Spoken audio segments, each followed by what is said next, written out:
함께 나눌 말씀은 신약성경 누가복음 7장 36절에서 50절의 말씀입니다. 누가복음 7장 36절에서 50절 말씀 같이 합독하겠습니다.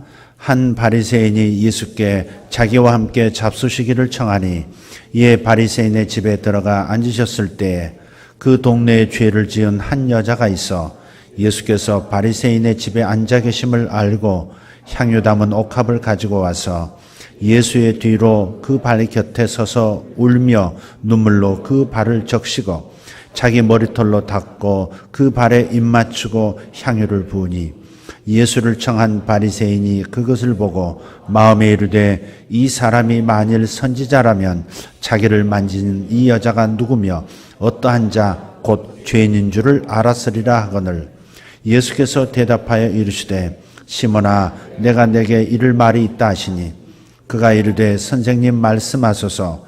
이르시되 빚 주는 사람에게 빚진 자가 둘이 있어 하나는 500데나리온을 졌고 하나는 50데나리온을 졌는데 갚을 것이 없으므로 둘 다 탕감하여 주었으니 둘 중에 누가 그를 더 사랑하겠느냐. 시몬이 대답하여 이르되 내 생각에는 많이 탕감함을 받은 자니이다. 이르시되 내 판단이 옳다 하시고 그 여자를 돌아보시며 시몬에게 이르시되 이 여자를 보느냐. 내가 내 집에 들어올 때 너는 내게 발 씻을 물도 주지 아니하였으되 이 여자는 눈물로 내 발을 적시고 그 머리털로 닦았으며 너는 내게 입 맞추지 아니하였으되 그는 내가 들어올 때로부터 내 발에 입 맞추기를 그치지 아니하였으며 너는 내 머리에 감람유도 붓지 아니하였으되 내 발에 부었느니라. 이러므로 내가 내게 말하노니 그의 많은 죄가 사하여 줬도다. 이는 그의 사랑함이 많음이라. 사함을 받은 일이 적은 자는 적게 사랑하느니라. 이에 여자에게 이르시되 내 죄 사함을 받았느니라 하시니 함께 앉아 있는 자들이 속으로 말하되 이가 누구이기에 죄도 사하는가 하더라. 예수께서 여자에게 이르시되 내 믿음이 너를 구원하였으니 평안히 가라 하시니라. 아멘. 환영합니다. 제가 환영한다는 말씀을 드리는 것은 예배 시작하는 11시에 이 유년의 절반이 차지 않는 겁니다. 아마 우중이고 그래서 그렇게 이해를 하지만 그러나 너무 예배 시간이 늦어지는 거예요. 도착하시는 시간이 여러분들이. 그래서 그것이 처음이 아니고 습관이 될까 하는 염려가 있었습니다. 근데 또 기도하고 간증 듣고 나니까 또 채워져서 어쨌든 환영합니다. 우중에 먼 길에서 오시는 분들 특히 환영합니다. 이런 분들이 있습니다. 교회가 너무 좋은데 너무 멀어서 못 옵니다. 그런 분도 있더라고요. 그럼 제가 반대로 질문을 던져요. 서울대학 합격하고 멀다가 안 오는 놈 봤느냐고. 그래서 중요한 것은 내가 좋아야 합니다. 우리 한번 같이 해봅시다. 나는 예수님이 좋습니다. 나는 교회가 좋습니다. 우리 옆에 사람 인사하십시다. 나는 집사님이 좋습니다. 네, 감사합니다. 네. 한 번 더 합시다. 난 집사님이 정말 좋습니다. 할렐루야.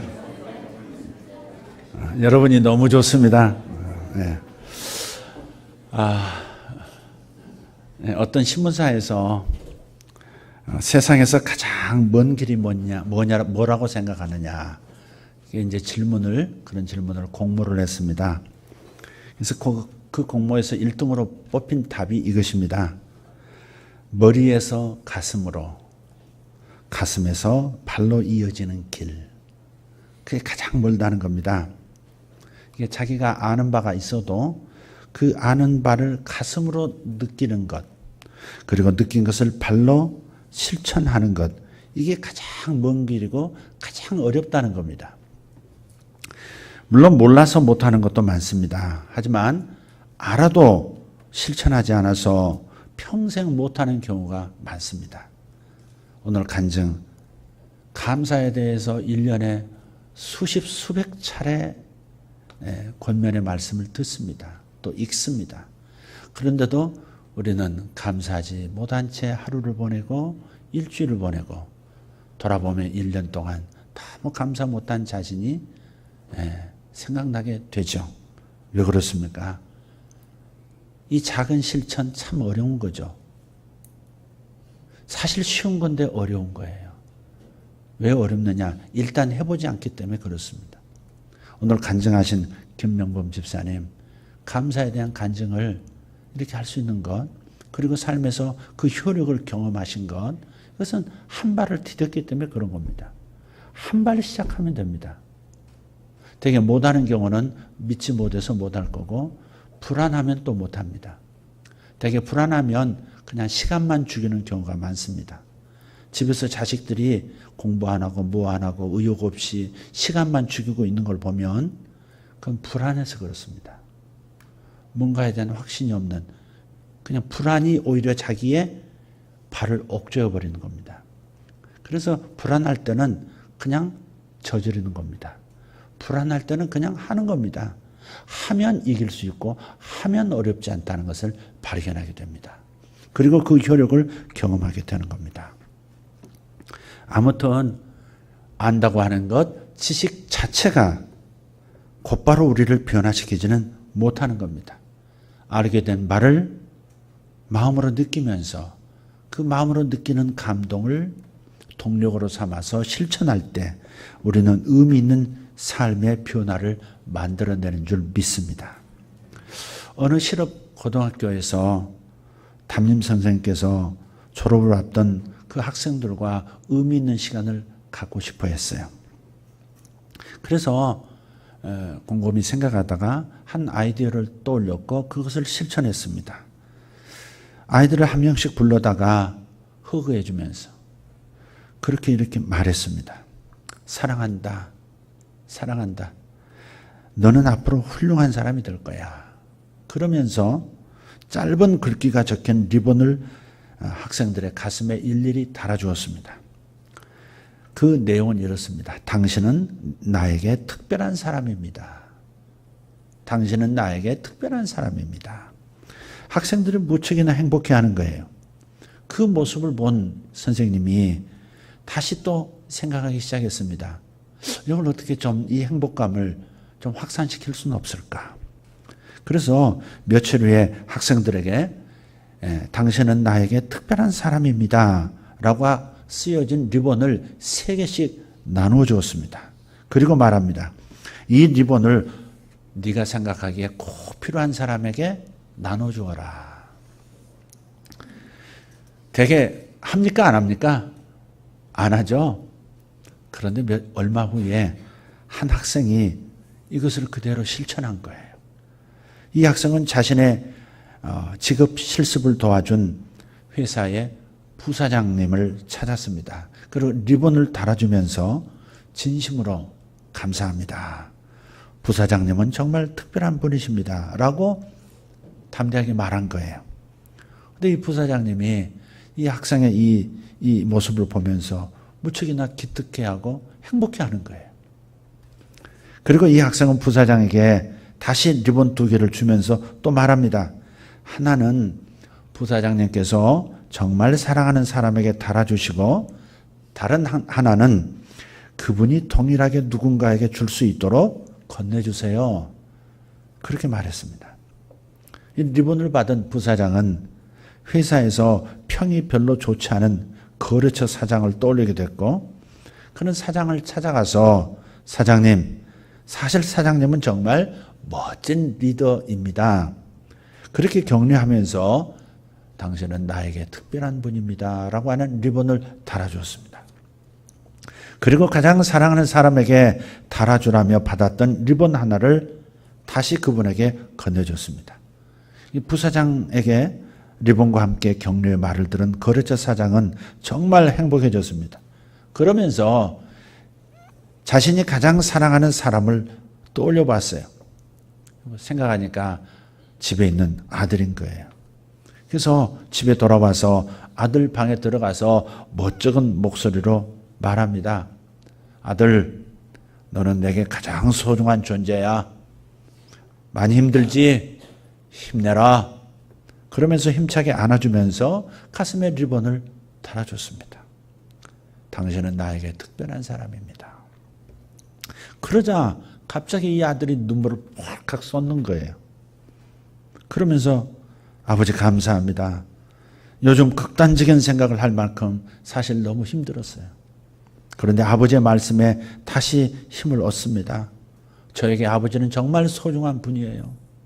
앞으로 잘할게요. 어려운 생각하지 않을게요. 작은 실천, 큰 감동이라고 하는 말이 있죠. 아마도 이런 경우를 두고 하는 말일 겁니다. 이런 멋진 격려 운동을 선생님 한 분이 한 것으로 그쳤다면 그냥 이벤트였을 겁니다. 그런데 한 학생이 이것을 그대로 실천하다 보니까 이 감동의 물결이 이루어져서 깨진 관계가 회복되고 한 인생, 한 가정이 비극을 막는 놀라운 역사를 만들어내게 된 겁니다. 작은 실천이 이렇게 놀랍고 의미 있는 변화를 이룰 수 있다 하는 거 한번 생각하면서 한 걸음 내딛는 거, 한 걸음은 그냥 해보는 거, 이것의 중요함을 다시 한번 가슴에 새겼으면 좋겠습니다. 큰 것을 해내야 한다, 끝까지 해내야 된다, 이런 부담 가지 않아도 괜찮습니다.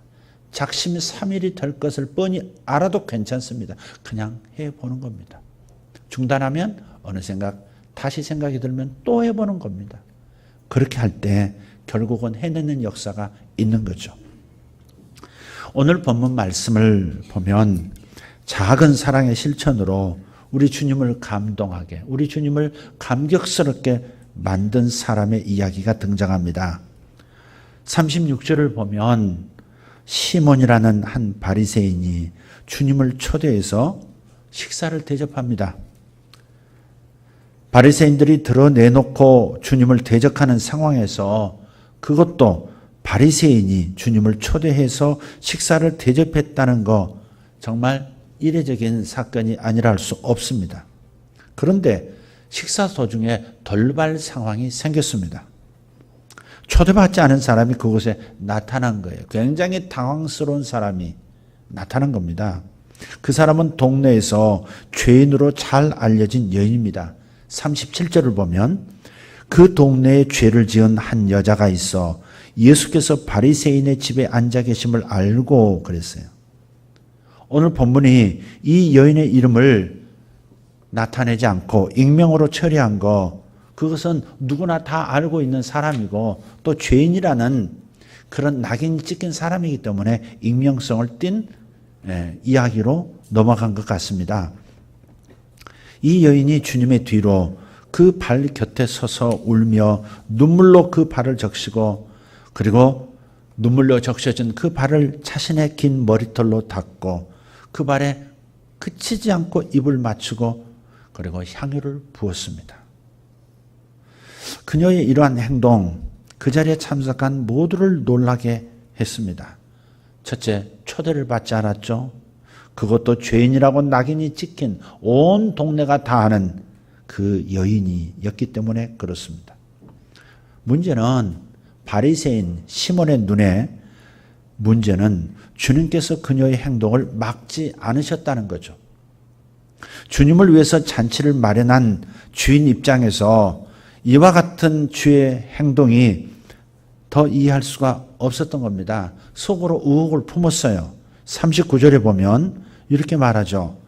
예수를 청한 바리새인이 그것을 보고 마음에 이르되 이 사람이 만일 선지자라면 자기를 만지는 이 여자가 누구이고 어떠한 자, 즉 죄인인 것을 알았을 텐데, 그렇게 속으로 생각하는 겁니다. 당시 바리새인들은 사람을 비롯해서 모든 것을 거룩한 것 아니면 속된 것, 성과 속, 깨끗한 것과 더러운 것으로 분리를 했습니다. 이 모든 것을 분리시킨다고 해서 바리새인이라고 합니다. 그러니까 바리새인의 뜻은 분리주의자입니다. 이런 데서 기인한 종교 철학이죠. 왜 우리 민족이, 우리나라가 왜 이렇게 고난이 많고 다른 나라의 침입도 받을 뿐만 아니라 아예 식민지로서 수백 년을 지내야 하는가? 하나님의 선택받은 하나님 나라 백성들이, 하나님 나라 국가가 어떻게 해서 이런 상태로 살아가는가? 곰곰이 생각하고 기도하다가 성경에서 찾아낸 것이 바로 뭐냐? 거룩하게 살지 않아서 그렇다.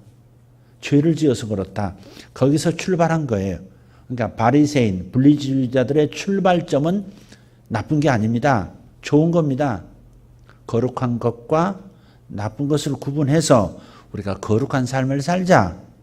그런데 문제는 이 바리새인들이 우리는 거룩한 삶을 사는데 너희들은 왜 그렇게 못 사느냐 하면서 다른 사람들을 업수히 여기고 그 사람들 앞에서 자신들은 제대로 사는 사람이라고 자신을 스스로 높였기 때문에 바리새인이 문제가 된 것이지, 바리새 운동하는 이 바리새 운동은 사실은 좋은 것이다 하는 겁니다. 그래서 속된 것이나 더러운 것, 접촉을 철저히 금했습니다. 누구나 아는 죄인이 자기를 접촉하면 자기도 죄인이 된다 하는 겁니다. 예를 들어 죽은 시체 혹은 짐승의 사체를 우연이라도 만지면 이 사람은 범죄자가 되어서 그래서 속죄하는 제사를 드려야만 다시 깨끗해지는 그런 일이죠. 이 바리새인들이 주님께서 죄인이나 세리, 창기와 함께 하신 것을 비난한 이유가 바로 이 때문에 그렇습니다. 그런데 지금 주님께서는 죄인인 이 여인의 접촉을 허락하고 있어서 시몬이 저 사람이 과연 선지자 맞아? 이렇게 의혹을 가진 것이죠. 그런데 우리 주님은 벌써 시몬이 의혹을 가지고 있다는 사실을 알고 마음으로 질문하는 거죠. 당신 선지자 맞아? 당신 정말 진짜 하나님을 제대로 아는 사람 맞아? 이렇게 속으로만 질문하고 있는데 주님은 속으로 하는 질문을 직접 말로 들으신 것처럼 대답하여 이르시되 하면서 말로 대답을 해버리세요. 깜짝 놀랐겠죠. 주님께서 시몬의 마음 알아차리시고 그가 스스로 판단하도록 비유로 말씀하세요.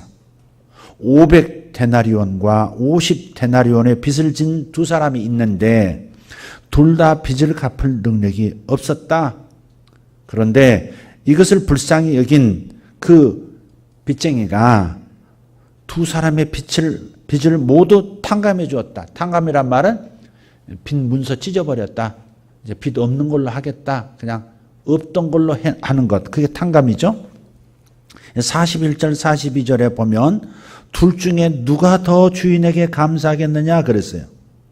둘 중에 누가 더 그를 더 사랑하겠느냐.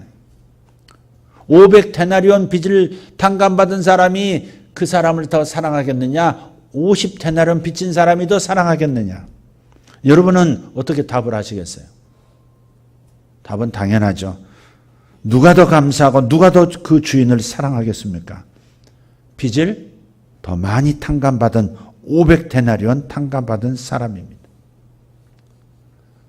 누군가가 우리 교회 빚을 일시불로 갚아주면 너무 사랑할 것 같아요.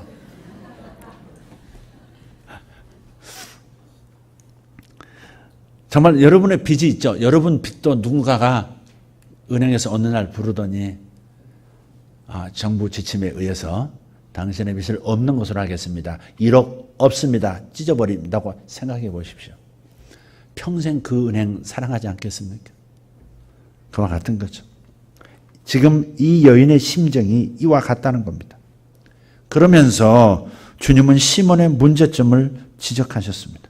한마디로 손님을 대하는 태도가 문제라는 겁니다.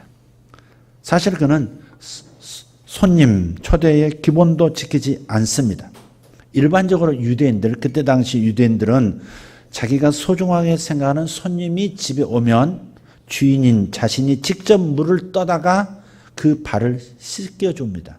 샌들을 신고 다니던 때기 때문에 먼지가 발에 가득하거든요. 그러니까 그 피곤에 지친 먼지에 쌓인 발을 씻어줌으로써 그를 환영하고 그가 상쾌해지고 그다음 편안해질 수 있도록 섬기는 거죠.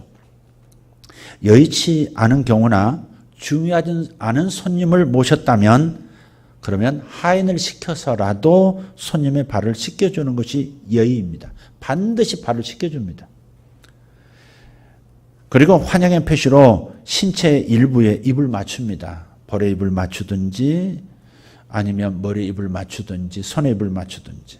그런데 그리고 나서 머리에 감람유를 살짝 발라줌으로써 이 뜨거운 중동 지방의 열기에서 상한 머릿결을 부드럽게 만들어주는 거예요. 이것이 그때 당시 손님을 맞이하는 자세입니다. 그런데 이 시몬은 주님을 초대했지만 발을 씻어주기는커녕 발 씻을 물도 주지 않았고 입을 맞추지도 않았고 머리에 감람유도 붓지 않았습니다. 주님을 초대했지만 기본적인 에티켓도 지키지 않았던 거죠. 이건 초대한 사람을 무시하는 행위입니다. 그것을 주님께서 노골적으로 시몬에게 얘기하십니다. 그 여자를 돌아보시며 시몬에게 이르시되 이 여자를 보느냐? 내가 내 집에 들어올 때 너는 내게 발 씻을 물도 주지 아니하였으되 이 여자는 눈물로 내 발을 적시고 그 머리털로 닦았으며 너는 내게 입 맞추지도 아니하였으되 그는 내가 들어올 때부터 내 발에 입 맞추기를 그치지 아니하였으며 너는 내 머리에 감람유도 붓지 아니하였으되 그는 향유를 내 발에 부었느니라. 유대 사회에서는 초대에 응하지 않은 것도 문제지만 초대하고서도 예의를 지키지 않는 것도 문제입니다. 하지만 이 여인은 주님의 발에 눈물을 떨구고 적시면서 머리털로 닦고 주님의 발에 입을 맞추고 고급 향유를 주님의 머리에다 부은 게 아니라 발에다 부었다는 사실입니다. 그리고 그 향기가 온 집안에 가득했다는 겁니다. 그렇다면 주님을 대하는데 시몬과 이 여인의 태도에 이와 같은 차이가 생긴 것은 무슨 까닭일까? 차이가 뭐냐? 오늘 설교의 제목도 차이를 만든다 하는 표현이었습니다. 그것은 깨달음의 차이입니다. 그리고 그 깨달음을 통해서 오는 사랑함의 차이입니다. 은혜의 의식이라고 하죠. 내가 얼마나 큰 은혜를 받았는지, 얼마나 큰 사랑을 하나님께 받았는지, 그 깨달음의 차이, 하나님의 은혜를 깨닫는 차이가 이런 태도의 차이를 만드는 거고 삶의 차이를 만드는 겁니다. 오늘 본문에서 많이 탕감을 받은 사람이 많이 사랑한다 했습니다. 많이 사랑받은 사람이 많이 탕감을 받은 사람이 많이 사랑한다. 주님은 똑같이 사랑하셨죠. 모두를 똑같이 사랑하셔서 모두를 위해서 십자가에서 죽으셨죠. 그러나 이 사랑을, 이 은혜를 얼마나 깨닫느냐가 삶의 변화의 차이를 낳는다는 겁니다. 많이 깨달은 사람은, 은혜의식이 큰 사람은 많이 사랑하게 되어 있습니다. 아무리 큰 은혜를 받았어도 깨닫지 못하면 감사도 없고 보답도 없습니다. 깨닫는 만큼 감사도 하고 깨닫는 만큼 보답도 합니다. 깨닫는 만큼 사랑합니다. 그리고 살아가는 만큼 섬기게 되겠죠. 이 여인은 주님을 사랑하니까 눈물로 주님의 발을 적시고 머리털로 주님의 발을 닦고 거기에 입을 맞추고 고급 향유를 발에 낭비했습니다. 거룩한 낭비죠. 이런 감격스러운 섬김이 사랑하지 않고 어떻게 가능하겠습니까? 은혜를 깨닫지 않고 나 같은 죄인을 위해서 메시아께서 오셨다라고 하는 믿음과 그 확신, 감동 속에서 그는 이런 행동을 하게 되었고 그것이 모든 사람들의 귀감이 된 겁니다. 그러므로 누구든지 주님께 받은 은혜, 주님께서 베풀어 주신 은혜를 깨달으면 주님을 사랑할 수밖에 없습니다. 그래서 여러분 은혜를 구하셔야 합니다. 주여, 내가 받은 은혜의 크기를 제대로 깨닫게 도와주십시오. 이거 외에는 나를 변화시킬 방법이 없습니다. 사랑을 깨닫는 만큼 나는 변할 겁니다. 내가 해내야 한다가 아니라 내 스스로 하나님을 사랑하는 것을 짜내는 것이 아니라 하나님의 그 사랑, 나를 위해서 죽어주실 만큼의 그 사랑, 지금도 피를 뚝뚝 떨구시는 십자가의 그 사랑, 그것을 깨닫는다면 나는 그분을 사랑하게 될 거고, 사랑하는 만큼 감사하고 보답하고 그분을 위해서 나를 드리게 될 거예요. 여기에서 하늘과 땅의 차이, 감사의 그 수준이 결정이 되는 겁니다. 세 종류의 신자가 있다고 그러죠. 예수 믿는 그리스도인들은 세 종류가 있다. 첫째는 호기심만 갖는 신자. 이런 신자는 가만히 앉아서 듣는 것으로 만족합니다. 그저 자신의 지적 호기심을 채우는 것으로 만족합니다. 두 번째 종류의 신자는 확신에 찬 신자입니다. 이런 신자는 말씀을 듣고 섬기는 사람입니다. 듣고 섬깁니다. 들은 대로, 잘못 말씀드렸습니다. 확신에 찬 신자는 교회에서 말씀을 듣고 그냥 나누는 사람입니다. 이야기하는 사람입니다. 여러분이 잊지 말라고 제가 순서를 일부러 바꿨습니다. 확신을 가지고 말은 잘하지만 그것이 행동으로 드러나지는 않는다는 겁니다. 그냥 머리에서 가슴까지 오는 길도 참 멀지만, 그죠? 느꼈다고 해서 발로까지 이어지는, 실천까지 이어지는 것은 어렵다는 얘기를 지금 하고 있는 겁니다. 듣습니다. 그리고 확신합니다. 느낍니다. 감동을 느껴요. 그런데 행동으로까지는 이어지지 않습니다. 그런데 마지막 헌신된 신자 있습니다. 이런 신자는 말씀을 듣고 섬기는 사람입니다. 들은 대로 실천합니다. 그래서 들을 때 실천하기 위해서 듣습니다. 유대인들은 어려서부터 이런 훈련을 사실 받습니다. 실천하려고 말씀을 듣습니다. 주님을 위해서 뭘 하지? 이웃을 위해서 뭘 하지? 근데 뭘 해야 될지 몰라. 하고는 싶은데 뭘 해야 될지 몰라. 그래서 말씀을 들으려고 하는 훈련을 하는 겁니다. 그러니까 들려주면 그냥 기쁘게 받고 그리고 행동으로 이어지기도 하는 겁니다. 오늘날 교회의 큰 문제점, 세상 속에서 살아가는 우리 그리스도인의 가장 큰 문제점이 뭘까? 말씀이 없어서가 아닙니다. 말씀의 감동을 느끼지 못해서가 아닙니다. 말씀을 듣는 사람은 많은데, 감동 느끼는 사람은 많은데, 아멘 하는 사람 많은데, 들은 대로 실천하며 사는 사람이 적은 겁니다. 헌신하겠다고 말하는 사람은 많지만 실제로 헌신은 하는 사람이 적습니다. 사랑은 말하지만 그 사랑을 실천하지 않습니다.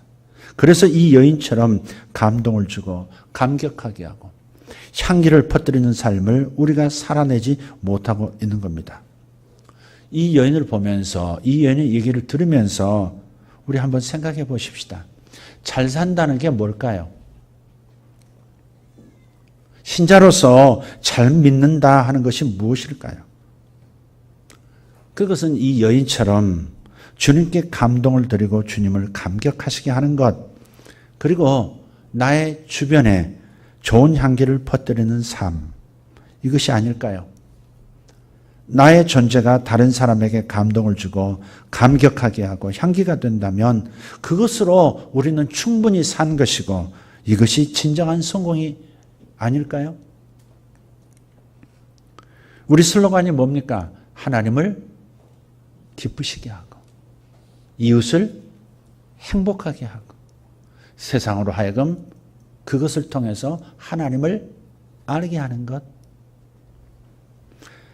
신자로서 주님께 감동과 감격을 드리는 향기로운 제물과 같은 삶이 되는 것이 잘 믿는 것이라는 것을 여러분 인식하시기를 바랍니다.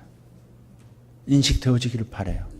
행동은 없이 내가 아멘하고 감동받고 눈물을 흘리고 끝나는 이것이 잘 믿는 것이 아니라 그것이 실천으로 이어지고 행동으로 이어지는 것, 말씀이 인카네이션 성육신 하셨듯이 들려진 말씀, 내 안에 들어온 말씀이 몸으로 나타내지는 것, 현실화되어지는 것, 이것이 잘 믿는 것이 아니겠는가. 다시 한번 생각해 보실 수 있는 시간이 되길 바랍니다. 나로 인해서 주변 사람들이 감격하고 있는가? 내 가족이, 내 자녀가, 부모가, 이웃이 감격하고 있는가? 사랑하는 주님께서 나로 인하여 감격하고 계시는가? 그리고 내 주변에 좋은 향기로서 내가 그 향기를 풍기면서 그리스도를 아는 향기를 풍기면서 살아가고 있는가? 기도하겠습니다. 하나님 우리 아버지, 주님의 말씀을 경히 듣는 우리의 무감각한